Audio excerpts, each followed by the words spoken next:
أعوذ بالله من الشيطان الرجيم بسم الله الرحمن الرحيم والصلاة والسلام على سيدنا Muhammad وآله الطيبين الطاهرين.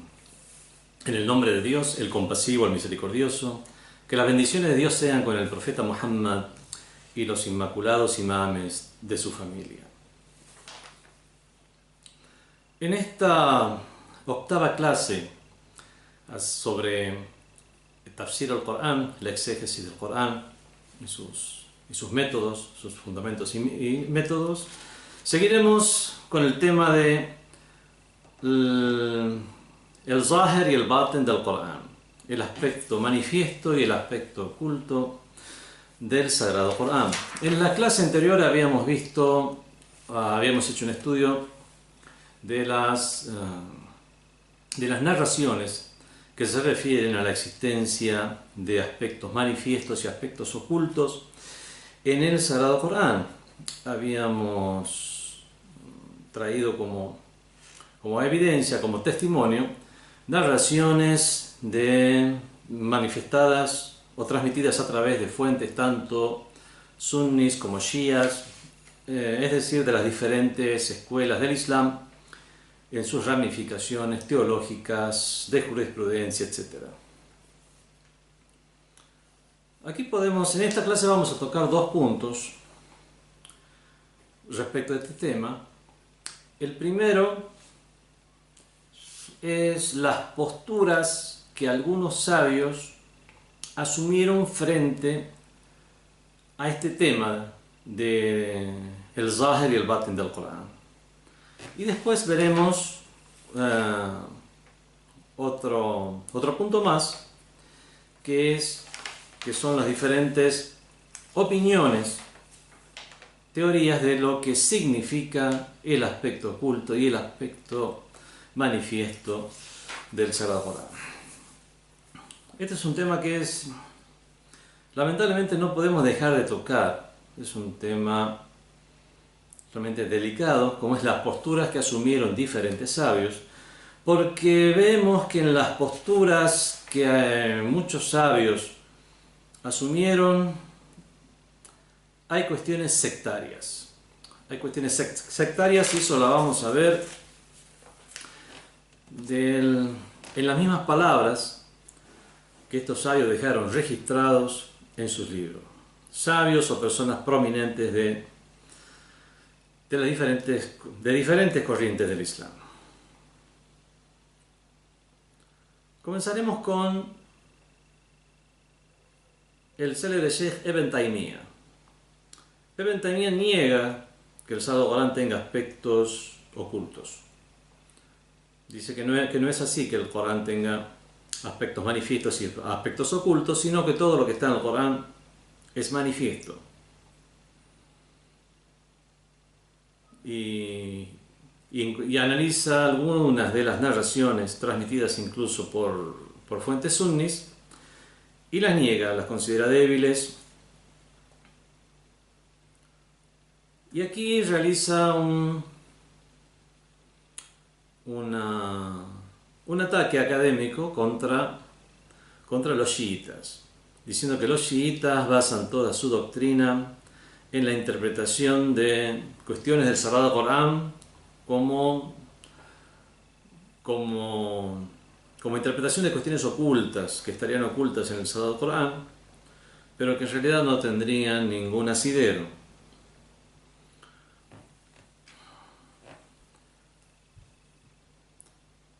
Para responder a Ibn Taymiyyah sobre esto, primero no es muy difícil académicamente hablando, puesto que las diferentes narraciones que se refieren a que el Corán tiene aspectos ocultos y aspectos manifiestos son muchísimas más, son demasiadas como para poder ser negadas, y la existencia de otros sabios, de sabios realmente eruditos en el tema del tafsir y la exégesis del Sagrado Corán, de las diferentes corrientes, incluidas diferentes corrientes sunnis, nos da la pauta de que esta es una postura extraña, negar la existencia de aspectos ocultos en el Sagrado Corán. Y digo que son posturas sectarias porque hay que recordando la personalidad de Ibn Taymiyyah. Ibn Taymiyyah realmente hubiera pasado desapercibido en la historia. Tenía unas posturas extremas. Y estas posturas extremas realmente hicieron que fuera objeto de reproche por parte de sus contemporáneos. Incluso fuera encarcelado, etc. Y por gobiernos que de ninguna manera se puede decir que tenían algún tipo de filiación con el chiismo ni nada por el estilo. Tuvo posturas realmente muy fuertes. Se puede decir que sembró la semilla de lo que hoy en día son las sectas extremistas. Son estas corrientes extremistas que lamentablemente en su accionar realizan acciones ya no solo antiislámicas o antirreligiosas, sino también antihumanas. Hubiera pasado desapercibido y hubiera quedado olvidado en la historia si no hubiera sido por el colonialismo británico que impulsó lo que después sería el movimiento de Muhammad ibn Abdul Wahhab, que tomó precisamente las ideas de Ibn Taymiyyah, otra vez resucitándolas, reviviéndolas, y es lo que hoy en día conocemos como el wahhabismo. Y al estar el wahhabismo de manera tan compenetrado con el régimen saudita, es que a través de la financiación de los petrodólares sauditas es que se escribieron libros y se reflotaron figuras de lo que es el wahhabismo, el salafismo, y es por eso que la figura de Ibn Taymiyyah fue resucitada de las cenizas y hoy es mencionada en muchos libros como una opinión académica del pasado. Para responder a Ibn Taymiyyah no hace falta salirse del mundo del sunnismo. Está Muhammad Hussein al-Dhahabi, que también tenía, podemos decir, unas inclinaciones extremistas en algunas posturas, en la cual él reconoce que el hecho de que haya un aspecto baten o un aspecto oculto en el Sagrado Corán, eso es algo que nosotros también comprendemos de los hadices sahih. Reconoce que hay hadices y los reconoce como sahih o muy acreditados o muy confiables. Siendo el mismo Dhahabi un experto y un erudito en la materia del hadith. Pero él también asume la postura en la cual dice que hay otras corrientes como la de los chiitas, que es a través de las nociones zahir o manifiestas del Corán que infieren el monoteísmo y la profecía, y que es a través de los sentidos ocultos que infieren cuestiones como el imamato, la wilaya, etc., refiriéndose aquí claramente a los chiitas. Entonces la diferencia de al-Dhahabi con Ibn Taymiyyah es que reconoce la existencia de aspectos ocultos en el Sagrado Corán, solamente que hace la acusación de que hay tendencias como la chiita, cuyos principios de fe son extraídos de cuestiones que estarían ocultas en el Sagrado Corán. Tenemos al-Hamawi también, al-Hamawi, sabio sunni, que también hace esas acusaciones contra los chiitas en general, diciendo que la mayoría de sus creencias y cuestiones en las cuales discrepan con el resto de las corrientes es por estas interpretaciones de carácter oculto que hacen del Sagrado Corán. Estos vemos realmente son enunciados imprecisos, muy vagos e imprecisos. sobre todo teniendo en cuenta la cantidad de libros, la cantidad que habían escrito contemporáneos a estos sabios y debates que también en los cuales tuvieron lugar, participaron estos sabios, donde escucharon las diferentes posturas chiitas y cuáles eran sus fuentes.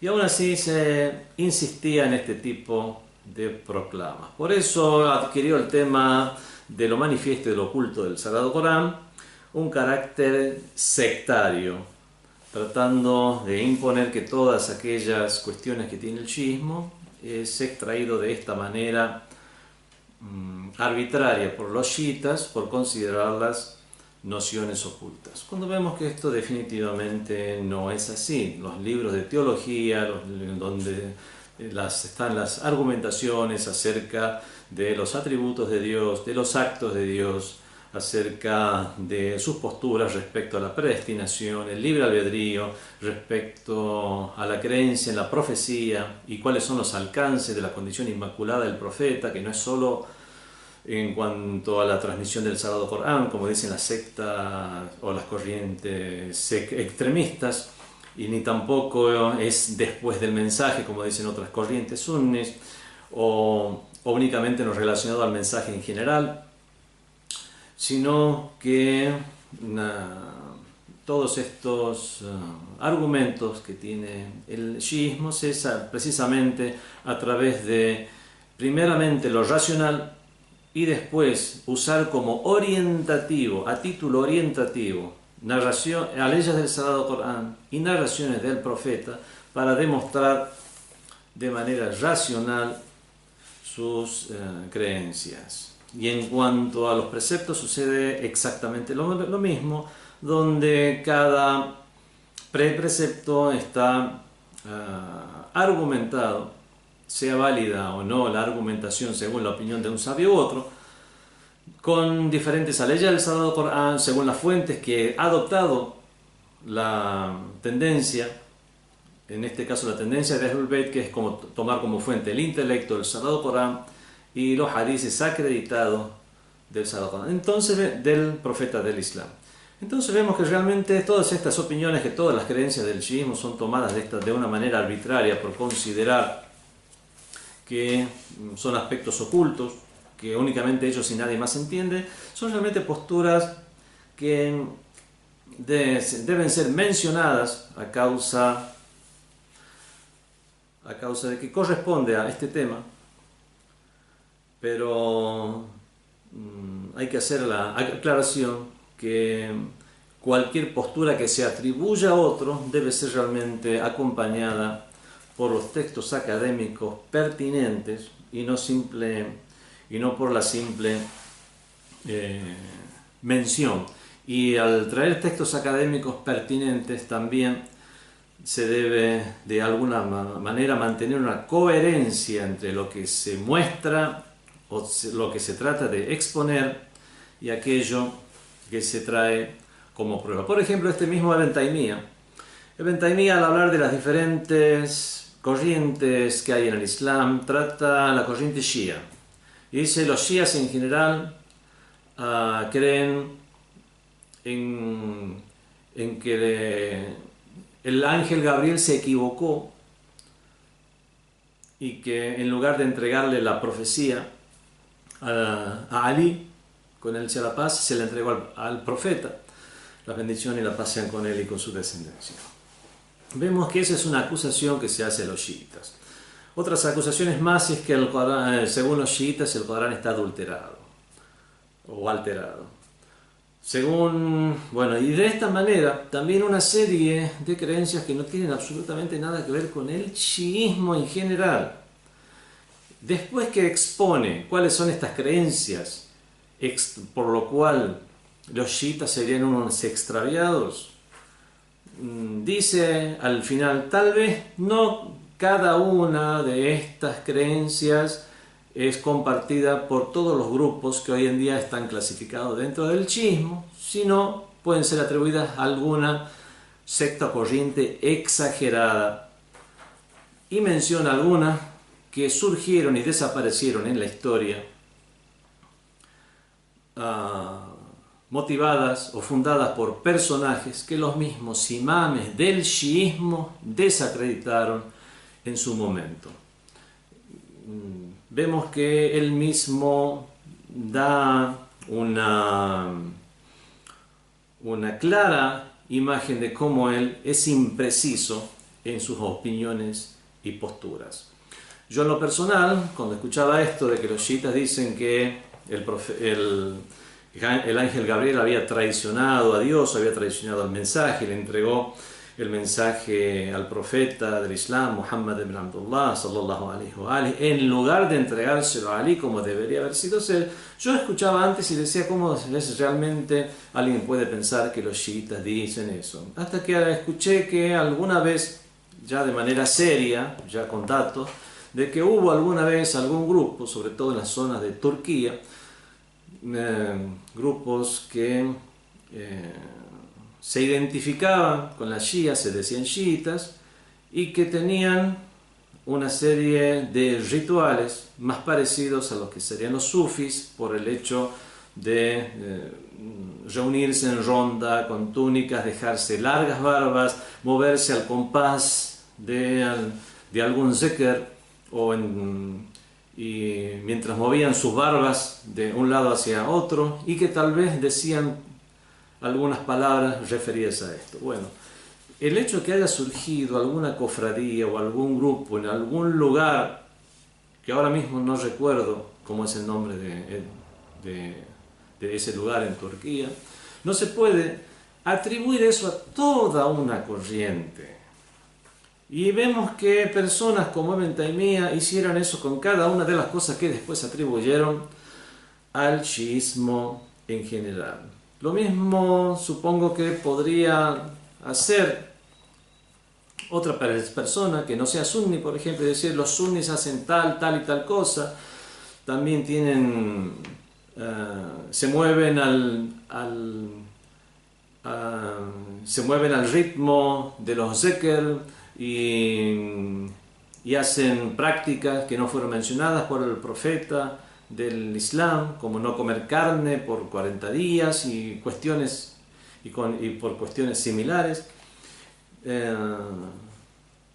Vemos que esto sería muy vago e impreciso, ese tipo de acusación contra sunnis en general, o dirigida a sunnis en general, cuando mejor algunos grupos que se consideran a sí mismos sunnis son los que realizan este tipo de rituales. Y en estos momentos no estoy juzgando si ese ritual es correcto o incorrecto, sino que le estoy dando como botón de muestra de que por el accionar de un grupo en particular, acusar a toda una corriente de tener una postura no es algo que no es académicamente correcto. Es por eso que las creencias de una corriente, lo que profesa una corriente, las posturas que sostienen, deben ser tomadas de sus propios libros, de sus propias fuentes y analizadas correctamente y no sacadas de contexto. Sabios sunnis como Al-Alusi en su libro Ruh al-Ma'ani, una exégesis del Sagrado Corán, dice abiertamente que cualquier persona en su sano juicio y que con solamente un poco de fe puede llegar a comprender que el Corán tiene aspectos ocultos. Eso sin ni siquiera tener en cuenta las narraciones transmitidas al respecto. El gran sabio Allama Tabatabai, gran exégeta del chiismo contemporáneo, transmite del mártir Muhammad Baqir Sadr un texto en el cual dice que lamentablemente muchos de aquellos que se dicen eruditos en temas del Sagrado Corán consideran algunas posturas extrañas de algunos grupos, algunos con una existencia efímera en la historia del Islam, y atribuyen tales posturas al chiismo en general, o como comprensión batení o comprensión oculta que supuestamente tendrían los chiitas. Cuando vemos que esto de ninguna manera es así, bueno, sigue el shahid, el mártir Muhammad Baqir Sadr, martirizado a manos del tirano Saddam Hussein. El mártir sigue analizando las diferentes tendencias que incluso había dentro del chiismo en cuanto a tomar las nociones del Corán, de sus aspectos manifiestos o los ocultos en todos los temas o en algunos temas en particular, como es la ley, la ética, y después dejar a las prácticas espirituales y otras el hecho de tomar de los aspectos ocultos. Bueno, realmente este tema solamente vale como aclaración de que no es así que solamente los chiitas consideran que hay un aspecto oculto y un aspecto manifiesto del Sagrado Corán, sino que todos los musulmanes aceptan esto en general, tanto como lo dice al-Zahabi, como lo dice al-Alusi y otros grandes sabios del Islam. Y también valga la aclaración que cualquier cuestión que se manifieste como aspecto oculto del Sagrado Corán no puede de ninguna manera contradecir un aspecto aparente del Sagrado Corán, sería una contradicción decir un sí cuando en realidad se quiere decir un no. Eso de ninguna manera puede llegar a ser así, y que cualquier tipo de interpretación tiene que estar acorde a las disciplinas que los sabios del Islam consideran, por lo menos de manera unánime, consideran que deben ser aplicadas. Por ejemplo, el idioma árabe, no hay ninguna secta, no hay ninguna corriente, no hay ninguna tendencia que niegue que los usos del idioma árabe deben ser observados tanto para comprender los aspectos manifiestos como los ocultos. Y de la misma manera lo que es las implicancias lógicas, qué es lo que tiene una implicancia, qué es lo que no tiene una implicancia. Ya habíamos hablado acerca de lo que es el mantuq y el mafhum, la frase expresada y si tiene una implicancia o no, como aquella aleya del Sagrado Corán que decía: "Idha ja'akum a'udhu billahi minash shaitanir rajim, bismillahir rahmanir rahim, idha ja'akum fasiqun binaba'in fatabayyanu", si os viene un corrupto con una noticia, buscar las pruebas o las evidencias al respecto, lo cual tenía como implícito que si llega una persona en la cual no consideramos corrupta, sino que la consideramos justa, no sería necesario, por lo menos según la norma y como una consideración, y no porque sea la verdad y la realidad, como una consideración, aceptar ese testimonio, ya tanto en testimonio en juicios como en lo que hace la transmisión de narraciones, etc. Ese tipo de comportamiento, ese tipo de comprensión más allá del aspecto aparente es algo que es unánime, es algo que cualquier persona que sea erudita en las diferentes disciplinas del Islam puede llegar a comprender. Entonces vemos que si algo se sale de este lineamiento y se traen y se pretenden algunos sentidos ocultos que no tienen nada que ver con el sentido aparente, como lamentablemente algunas corrientes bateníes lo han hecho al decir que el ayuno, por ejemplo, es purificarse o liberarse de ídolos. El ayuno podemos ir más allá del hecho de abstenerse de comer y beber y abstenerse ya de pecados, abstenerse ya de cualquier cosa ilícita, abstenerse, buscar un control sobre uno mismo, para que ese control respecto a algo tan tangible como es el hecho de comer y beber nos dé un control ya sobre nuestra propia alma, nuestra propia espiritual. Todo eso está dentro de una comprensión correcta de las implicancias espirituales, implicancias lógicas, implicancias religiosas, etcétera, etcétera. Pero, por ejemplo, decir que el ayuno es simplemente alejarse de ídolos, eso es algo que realmente debería ser probado o demostrado, o ver de qué manera puede llegar a ligarse una noción con otra. Acusar a los chiitas que en todas sus creencias las adquieren de esta manera es realmente es algo que no es académicamente correcto y debía ser mencionado. No insistiremos más en este tema, el tema de las posturas sectarias que lamentablemente se ha adoptado respecto al tema de lo zahir y lo baten del Sagrado Corán. Vamos a ahora otro punto que es ¿qué debemos entender porque las nociones del Corán tengan un zahir y tengan un baten, tengan un aspecto manifiesta o tengan un aspecto oculto? Aquí también hay diferentes formas de tomar esto. Una es la opinión de que esto se refiere a una cuestión ontológica, o sea, una cuestión basada en realidades. Y otras posturas dicen que esto se refiere a una cuestión semántica, en la cual se refiere a la comprensión de significados y cómo si una frase tiene si lo que comprendemos de una frase de entrada consideramos que eso es lo aparente, hay cosas que se pueden comprender de la misma frase que están mucho más allá de eso, y eso es lo que serían las cuestiones ocultas o baten del Sagrado Corán. Veamos la primera de estas hipótesis, que es que el tema de lo manifiesto y lo oculto del Sagrado Corán es una cuestión ontológica.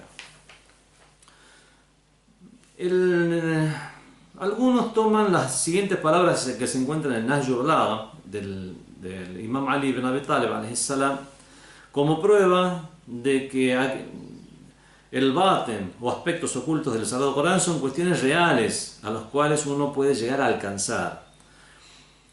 Dice el Imam Ali ibn Abi Talib alayhi salam cuando se refiere a los creyentes que se preocupan por el Sagrado Corán, que hacen del Sagrado Corán su guía en todo momento.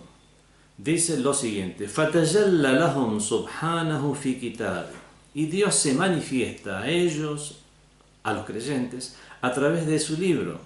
مِنْ غَيْرِ أَنْ يَكُونُوا رَأَوْهُ. Sin que lo hayan visto alguna vez. O sea, Dios se manifestaría a los creyentes, se manifiesta a los creyentes a través de su libro sagrado, a pesar de que no lo ven con la visión ocular.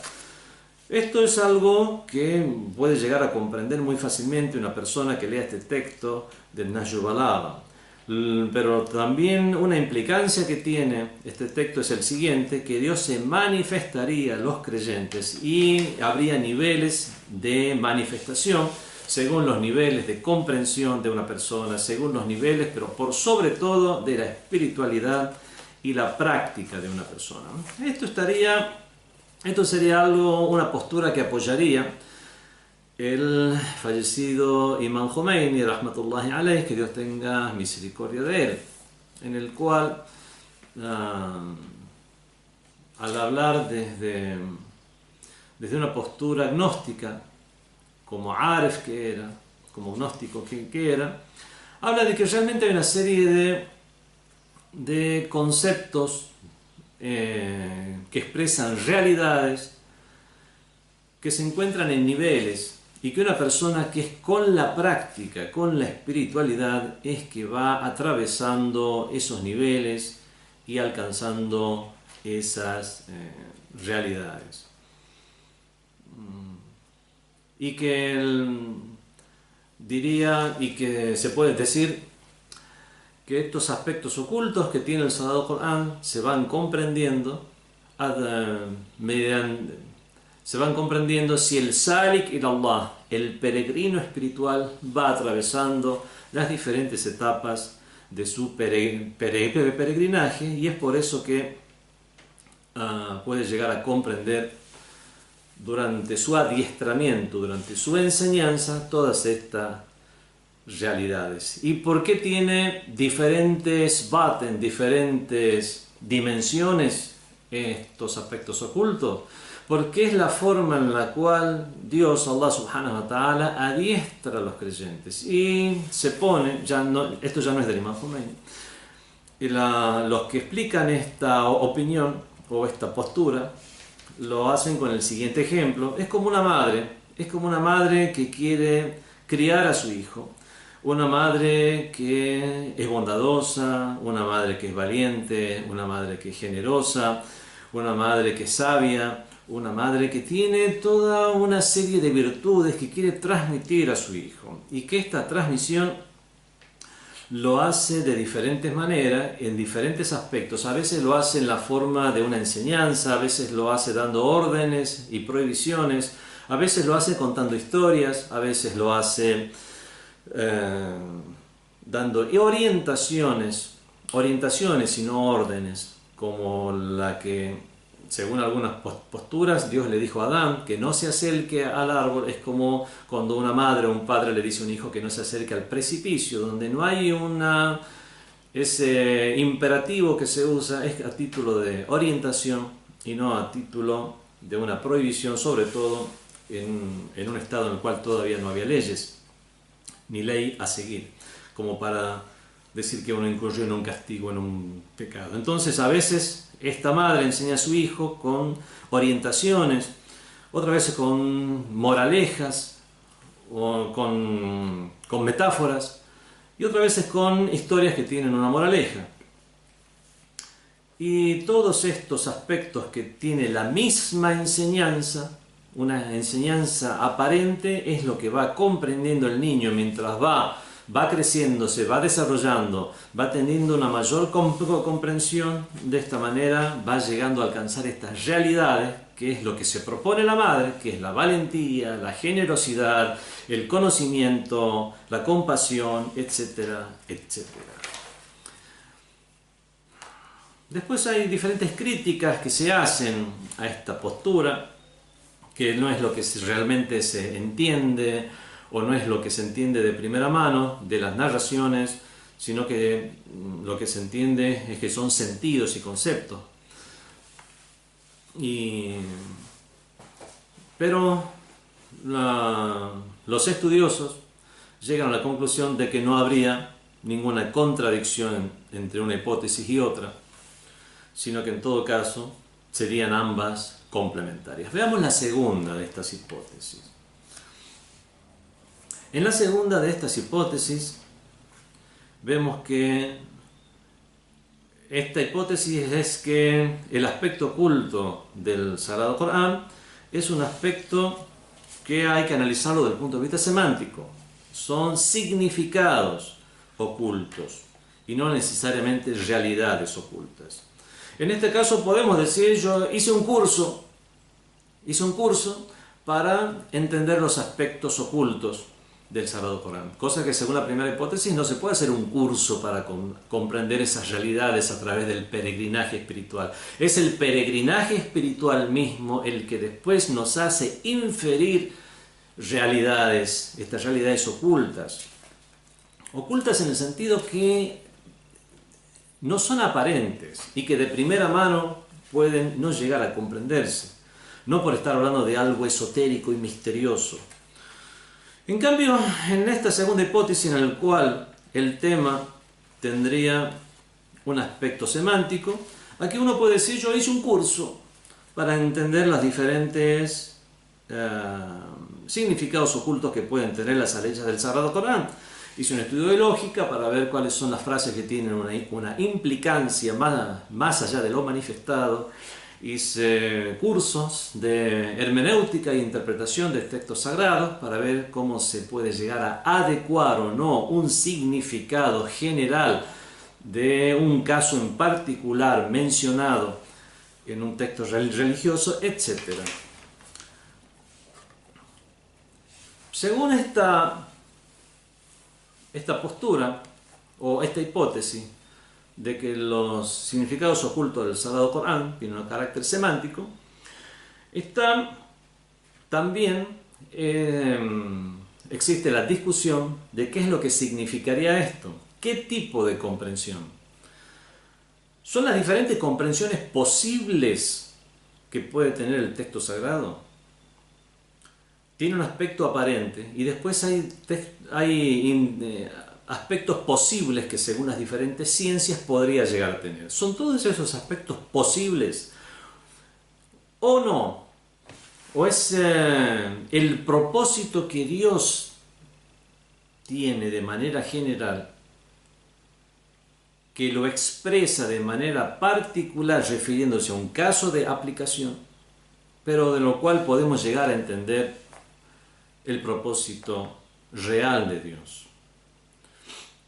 Obviamente los religiosos, los exégetas se inclinan por lo segundo sin dejar de plantear lo primero para desplegar el abanico de posibilidades de interpretación que puede tener una frase de manera razonable, siguiendo las diferentes disciplinas islámicas, etc. Y de esta manera comprender cuál es el propósito real. Por lo tanto, esto también no sería adoptar una postura u otra, sino que también sería algo complementario. Según esta postura, el aspecto manifiesto es algo que cualquier persona que conozca, que esté familiarizada con el idioma árabe, puede llegar a entender. En cambio, los aspectos ocultos ya serían cuestiones que las personas más eruditas, más doctas, son las que pueden llegar a entenderlos.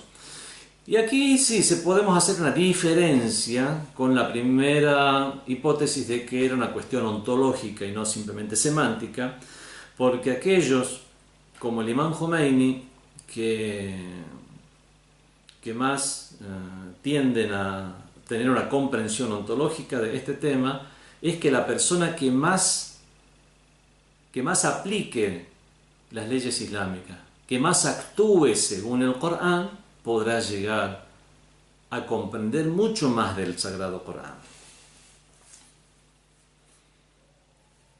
Entre estos diferentes aspectos ocultos que puede tener una ley del Sagrado Corán, considerando únicamente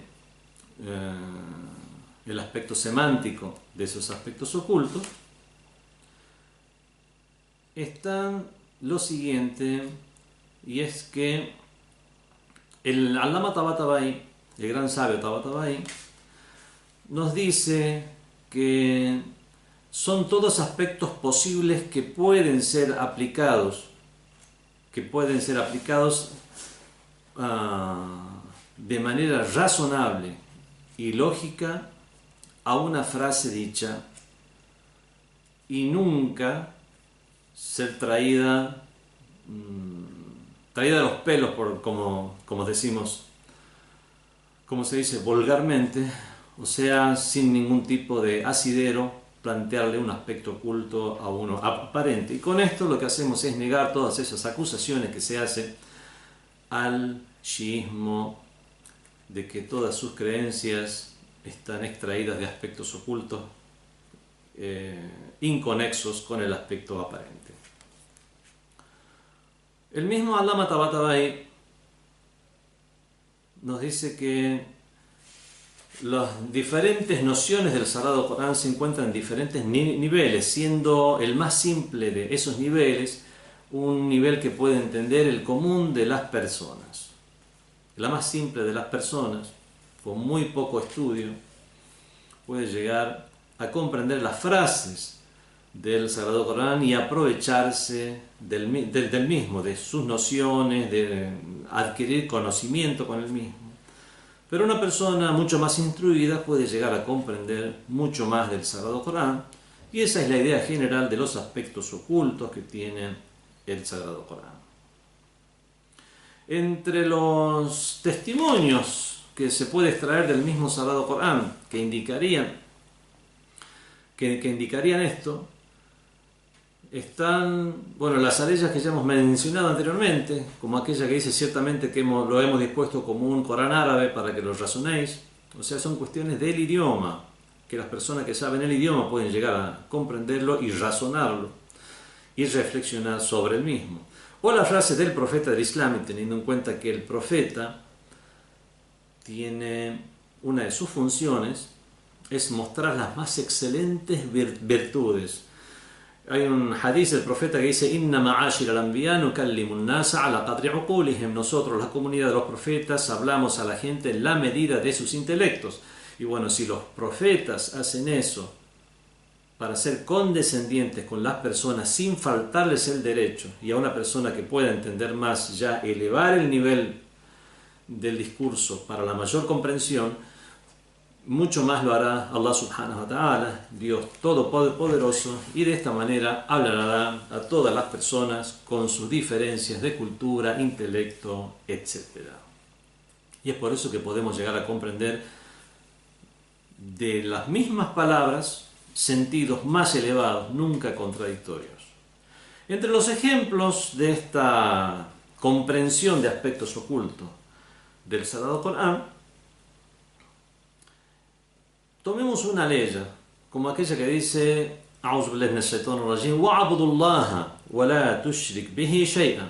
adora a Dios y no le asocies nada. Los asociadores, los mushrikin, asociadores o idólatras, lo que hacían era asociar a Dios. Tomaban ídolos y los adoraban como divinidades fuera de Dios. De esta ley se puede comprender primero el aspecto aparente: adorar a Dios y no a los ídolos. Pero se puede ir mucho más allá todavía, tomando como indicios otras leyes del Sagrado Corán, narraciones del profeta del Islam, las acreditadas, donde podemos, como aquella que dice: Alam ahad ilaykum ya bani Adam an la ta'budu shaitan. ¿Acaso no había hecho un pacto con vosotros, oh hijos de Adán, de que no adoréis a Shaitán, no adoréis a Satanás? Vemos que no es solamente no adorar a los ídolos. De esta frase que dice adorar a Dios y no me asocies nada, no es solamente esa asociación que se hace a Dios, asociarlo con un ídolo, sino asociarlo con todo aquello que sea malo, maligno, todo aquello que esté fuera de Dios, todo aquello en lo cual esté Shaitán, esté Satanás, haya dispuesto, como las cosas mundanales. La búsqueda de dinero, disponer como prioridad el dinero antes que Dios, es asociar algo a Dios y preferirlo por sobre Dios. Vemos que el aspecto aparente era adorar a Dios y no adoréis a los ídolos. Ahora vamos mucho más allá todavía y vemos que todo esto congenia con el concepto. Es no tomar a algo fuera de Dios, asociarlo a Dios y adorarlo fuera de Él. Adorarlo ya en el sentido, ya es interpretar la palabra y adorar también. Todo aquello que yo dispongo por sobre Dios lo estoy adorando realmente por sobre Dios. Entonces es no adorar a los ídolos, un poco más allá, no adorar cualquier otra cosa fuera de Dios, o no disponer como prioridad en nuestra vida cualquier cosa fuera de Dios. Y vamos mucho más allá todavía, que es ni siquiera adorar a nuestro ego, porque ya estaríamos asociando nuestro ego a Dios y prefiriendo a nuestro ego. Entonces la lucha contra el propio ego también podemos llegar a inferirla de esta ley. Y obviamente estos son aspectos que no se encuentran en lo aparente del texto. Y así, de esta manera, no solamente en cuestiones relacionadas a lo espiritual, a la adoración, sino hay cuestiones también de jurisprudencia. En la ley hay leyes del Sagrado Corán en las cuales,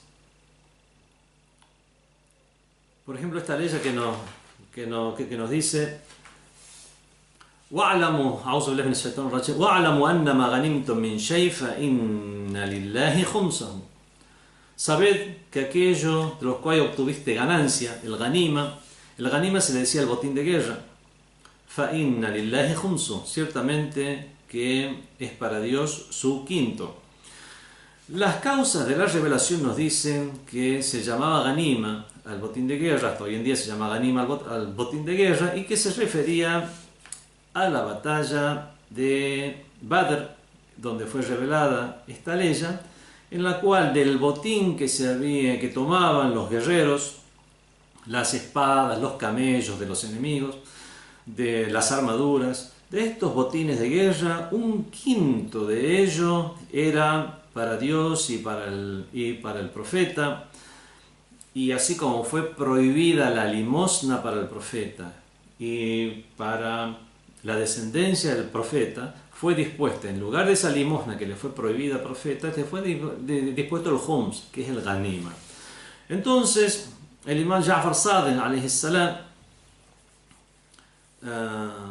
cuando nos explica de la siguiente forma esta ley, es una explicación lingüística. وَعْلَمُوا أَنَّمَا غَنِمْتُم مِّن شَيْءٍ. Entonces dice أَنَّمَا. La partícula inna o anna en el idioma árabe es de lo que se llama en árabe huruf mutashabbiha bil fi'l, mushabbaha bil fi'l. Es una partícula que indica ta'kid, o sea, énfasis. Es por eso que muchas veces vemos que frases del Sagrado Corán son traducidas como por cierto que, ciertamente que, en verdad que. A veces lo único que se te traduce es la palabra inna o la partícula inna. Vemos que el imam Ja'far Sadiq nos dice, aquí está la partícula inna, y esta partícula que es la que indica énfasis. Ma, inna ma es mausula. Ma vemos que hace un análisis gramatical. Todo mausul tiene un salat. Vemos que cuando... son análisis del idioma árabe, que ahora es la materia de tafsir, no vamos a estar explicando ahora cuestiones del idioma árabe. Se traduce como lo que. Ciertamente lo que. Al decirle el mausula de manera general, aquí hay una generalización. Todo lo que. No solamente el botín de guerra. Innama ganimtum. Ganimtum no solamente es el botín de guerra, el ganima es el botín de guerra. Ma ganama es lo que ganó. Vemos que el verbo ganama es general, es todo lo que es toda la ganancia que uno obtiene. Y la palabra el mausula implica generalidad. Sabed que lo que ganáis, la ganancia que obtengáis, de la ganancia que obtengáis, min shay, de cualquier cosa que obtengáis, fa inna lillahi khumsuhu. Es así que a Dios corresponde su khums, y al profeta y a los descendientes del profeta. Entonces ya nos vemos que el análisis que se hace es que ya no solamente por asbab nuzul o por causa de la revelación, esto se referiría únicamente a la batalla de Badr, sino que se referiría a todas las batallas. Y esto es algo aceptado incluso en la jurisprudencia de la corriente sunni. Se refiere a todas las batallas donde haya un botín de guerra. Pero cuando los shias en general dicen, por la explicación del imam Ja'far Sadiq alayhi salam, que ya no se refiere solo al botín de guerra, sino con cualquier ganancia, y no necesariamente una ganancia de una guerra, vemos que está basado en cuestiones gramaticales, y por supuesto aparte del conocimiento que ellos tienen de las demás leyes del Corán, de los hadices del profeta mismo, de los hadices de su abuelo, y de esta manera vemos que es una explicación que es coherente, tiene una coherencia. Uno puede estar de acuerdo o no y seguir a una escuela de jurisprudencia u otra, pero no se puede negar la existencia de una coherencia dentro de lo que es este aspecto oculto de esta ley, que se referiría no solamente al botín de guerra de la batalla de Badr, sino que a cualquier ganancia que una persona obtenga tiene que pagar como gravamen obligatorio el khums, que es destinado a Dios, o sea, a las obras de Dios, a las obras en caridad, al profeta del Islam y a la descendencia del profeta del Islam. Vemos que cosas que corroborarían esto son indicios históricos, como el hecho de que se le negara la limosna a los descendientes del profeta, porque precisamente incluso a las personas pobres de los descendientes del profeta se le negaba la limosna, porque existe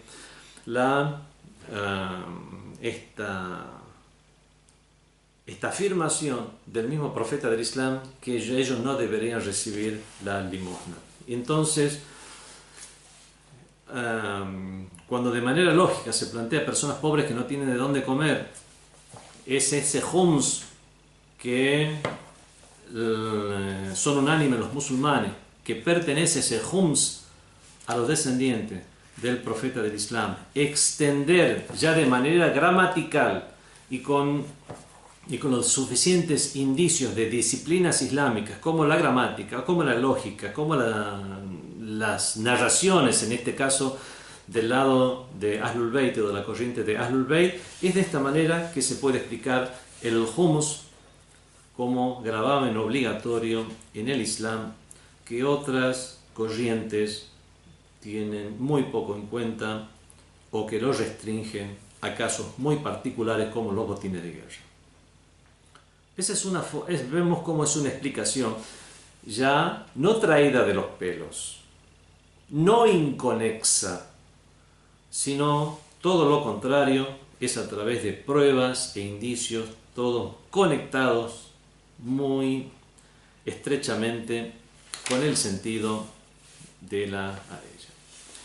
Después están los al-madrulat al-iltizamiyya, o sea, los indicios, las implicancias de la frase. Ya hemos explicado este tema acerca de las implicancias cuando hablamos de la aleya que dice ya con fase combinaba fatabayano, si viene un corrupto con una noticia, corroborarla, que tendría la implicancia de que si viene alguien que no es corrupto sino que es justo, y la consideración de justo también la traemos de las normas de la ley, si viene alguien que es justo no hace falta corroborar esa noticia y darla por buena, no creer que es buena porque sí, sino darla por buena a los fines de la jurisprudencia, la ética, el trato social, etc.